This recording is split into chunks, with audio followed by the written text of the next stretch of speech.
everyone, welcome to Engineers Career Point platform powered by Orpedia. I am Priyanka Tyagi, Civil Engineering Mentor at ECP. तो आज की मेरी video है regarding Haryana public service commission का जो exam है assistant environment engineer का regarding that. तो बहुत सारे स्टूडेंट्स को कन्फ्यूजन है एग्ज़ाम पैटर्न कैसा आएगा, ठीक है। तो उसके लिए इंजीनियर करियर पॉइंट ने एक एग्ज़ाम पैटर्न डिसाइड किया है, ठीक है, कि जो आ सकता है आपके रीसेंट एग्ज़ाम के पैटर्न को देख के जो एनालिसिस किया गया है प्रीलिम्स में जैसे आपके क्वेश्चंस आए थे उसको देख के रिगार्डिंग दैट। तो उससे पहले मैं आपको बताना चाहूँगी, जैसे आपको पता है कि हमने आपकी प्री की तैयारी करवाई थी और अब जो बच्चे सिलेक्ट हो गए हैं मेंस की उनकी प्रिपरेशन चल रही है। हर दिन हर मेंटर्स क्लासेस ले रहे हैं, जैसे आपको पता है आपका काफ़ी वास्ट सिलेबस था, ठीक है। तो उसके रिगार्डिंग हमारे बैचेस चल रहे हैं, तो अभी भी अगर आप उसको ज्वाइन करना चाहते हैं तो आप कर सकते हैं, राइट। तो मैंने जैसे अभी आपको बताया कि आपका प्रीलिम्स पे कैसे क्वेश्चंस आए थे उसके बेसिस पे आपको वेटेज भी बताई गई थी कि भाई इस सब्जेक्ट की इतने इतने क्वेश्चंस आए थे, जिसमें से देखा गया था कि एनवायरनमेंट का पोर्शन काफ़ी ज़्यादा पूछा गया था, राइट। तो अब जैसे आपको मैं एक चीज़ बताना चाहूँगी कि आपका जो एग्ज़ाम होता है, जैसे अभी जो रिसेंट आपका पंचायती राज का एग्ज़ाम हुआ था सब्जेक्टिव का, तो उसमें क्या फॉलो किया गया था कि 18 क्वेश्चंस थे। Paper contains 18 questions, out of which 15 questions आपको क्या करने थे, अटेम्प्ट करने थे, ठीक है। हर क्वेश्चन आपका 10 मार्क्स का वेटेज रखता है। अब उसमें भी था कि किसी किसी क्वेश्चन में आपके कुछ सब पार्ट्स थे, राइट, एंड कुछ क्वेश्चन आपके विदाउट सब पार्ट्स थे कि पूरा क्वेश्चन 10 मार्क्स में पूछा गया था, राइट। अगर मैं आपको थोड़ा बहुत बताऊं कि आपका जैसे इरिगेशन के थे क्वेश्चन कि 5 मार्क्स का आपका एक डैम का क्वेश्चन आ गया था, 5 मार्क्स का आपका डैम का क्वेश्चन आ गया था एंड 5 मार्क्स का आपका लेसी थ्योरी पे आ गया था।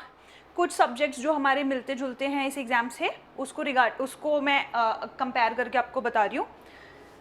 Think this is not visible, right. तो कुछ जैसे फ्लूइड मैकेनिक्स का आपका क्वेश्चन था, तो एक क्वेश्चन में आपके 2 सब पार्ट्स थे, तो इस तरीके से कुछ डिस्ट्रीब्यूशन करी गई थी उस एग्ज़ाम में जो आपका मेंस का था। तो सिमिलर वे में इंजीनियर करियर पॉइंट ने भी आपका एग्ज़ाम का सब्जेक्टिव क्वेश्चंस जो है आपका मॉक टेस्ट उसको इसी पैटर्न पे बनाया है, जिसमें कि मैं अगर आपको बताऊं, आपको पता है वाटर रिसोर्स इंजीनियरिंग आपका जो कि विक्रम सर आपको पढ़ा रहे हैं, राइट। एंड प्रीलिम्स में इसके 4 क्वेश्चंस देखे गए थे, 2 क्वेश्चंस दिए जाएंगे A and B part, right, A and B part water resource engineering का। सिमिलरली पोल्यूशन कंट्रोल के लिए लाइक मैं आपको पढ़ा रही हूँ, इसके 2 क्वेश्चन रखे जाएंगे, काफ़ी इंपॉर्टेंट है। साइक्लोन कई सारे आपके जो फिल्टर डिवाइसेस होते हैं, electrostatic precipitator, wet scrubbers, absorption principle क्या होता है, एब्जॉर्बर्स क्या होते हैं, सबकी आपको डिज़ाइनिंग दी हुई है, तो काफ़ी इंपॉर्टेंट हो जाता है ये, right. Waste management, quality management Vijendra sir आपको पढ़ा रहे हैं, ठीक है, वो भी काफ़ी इंपॉर्टेंट है, 2 क्वेश्चंस उसके डाले जाएंगे। फ्लूइड मैकेनिक्स विनीत सर आपको पढ़ा रहे हैं, उसके भी 2 क्वेश्चंस बनते हैं, क्योंकि पूरा जो आपको पूछा गया उसमें ओपन चैनल फ्लो भी दिया है सिलेबस में, फ्लूइड मैकेनिक्स भी दिया है, हाइड्रोलिक मशीन्स भी दी हुई है। तो उसको अगर देखा जाए तो वो भी काफ़ी इंपॉर्टेंट सब्जेक्ट बन जाता है, तो 2 क्वेश्चंस वहाँ से भी पूरे पूछने के चांसेस हैं। देन एनवायरमेंटल पोल्यूशन आपको जतिन सर पढ़ा रहे हैं, एनवायरमेंट पोल्यूशन भी काफ़ी वास्ट है, उसमें रेडियो एक्टिव वेस्ट दिया हुआ है, सॉइल पोल्यूशन पूछा हुआ है, air pollution, land pollution, right. तो इससे भी 2 क्वेश्चंस पूछने की प्रोबेबिलिटी है। देन आपके non conventional energy system Manish sir आपको पढ़ा रहे हैं, उन्होंने आपने वीडियो भी देखी होगी, 50 मोस्ट इंपॉर्टेंट क्वेश्चंस जो आपको बताए गए हैं।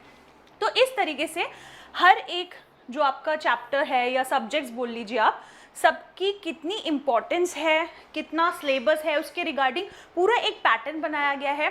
तो ये मॉक टेस्ट आपको मिलेंगे, तो इन्हीं सब चीज़ों के बेसिस पे हमने एक पैटर्न डिसाइड किया है, जिसके बेसिस पे हम आपको मॉक टेस्ट दे रहे हैं, राइट। तो वो मॉक टेस्ट आप लोग लगाइए, 26 को 2 या 3 मॉक टेस्ट आपको दिए जाएंगे, राइट। अगर if you guys are interested कि हमें मैम की जैसे एग्ज़ाम में होगा पैटर्न, मतलब वहाँ पे जैसा एनवायरनमेंट रहता है हमें उसी तरीके से एक बार एग्जाम दे के देखना है, तो गूगल फॉर्म है, आप उसको ज़रूर फिल करिए कि कितने स्टूडेंट्स आप में से इंटरेस्टेड हैं जो सेंटर पे आके इस एग्ज़ाम को लिखना चाहते हैं सेम एनवायरनमेंट में जैसे कि आपके एग्ज़ाम में होता है।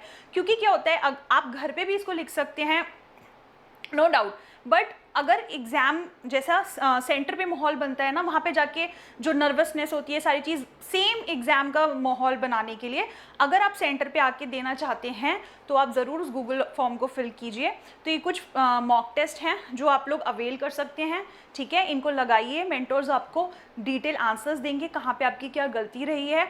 और जैसे ज़्यादा टाइम भी नहीं बचा आपके इस एग्ज़ाम में, 9 जून को आपका फाइनल एग्ज़ाम है मीन्स का। और काफ़ी जैसे पिछले एग्ज़ाम्स में भी देखा गया कि 150 में से 100 मार्क्स से ज़्यादा बच्चे नहीं स्कोर कर पाए हैं इतना, ठीक है। तो एग्ज़ाम की जो डिफ़िकल्टी है लेवल वो भी काफ़ी ज़्यादा रहता है। एंड जैसे इसमें वास्ट सिलेबस है काफ़ी, तो हर एक चीज़ को ध्यान रखते हुए, पुराने सारे क्वेश्चन पेपर्स को देखते हुए हमने ये पूरा पैटर्न बनाया है। 18 क्वेश्चंस का रहेगा, जिसमें से 15 क्वेश्चंस आपने अटेम्प्ट करने हैं, राइट। उसमें से कुछ आपके 2 मार्क्स में रहेंगे, कुछ आपके सिर्फ 2 सब पार्ट्स में डिवाइडेड रहेंगे, कुछ पूरा का पूरा क्वेश्चन ही रहेगा। तो अगर आप इसको लगाना चाहती हैं तो आप इंजीनियर करियर पॉइंट को प्लेटफॉर्म को सब्सक्राइब कर सकते हैं ऐसे यूज़फुल वीडियोस के लिए। गूगल फॉर्म को फिल कर सकते हैं अगर आप इसे अवेल करना चाहते हैं, right. And keep following this channel for more updates. Thank you.